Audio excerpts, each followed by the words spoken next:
Hi అండి, నమస్తే. Welcome to my channel. ఈరోజు నేను మా ఇంట్లో ఎగ్ కర్రీని ప్రిపేర్ చేసుకున్నానండి. దానికోసం ఫస్ట్ ఎగ్స్ని బాయిల్ చేసుకొని పక్కన ఉంచుకోవాలి.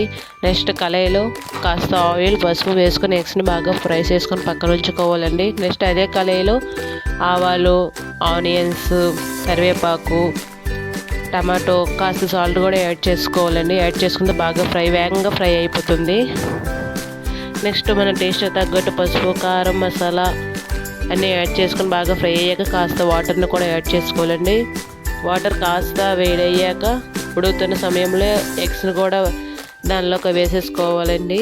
వేసుకొని కాస్త లో ఫ్లేమ్లో 5 minutes వరకు ఉడికించుకోవాలండి. లాస్ట్లో కసూరి మీద కొత్తిమీర వేసుకొని సర్వ్ చేసుకోవడమేనండి.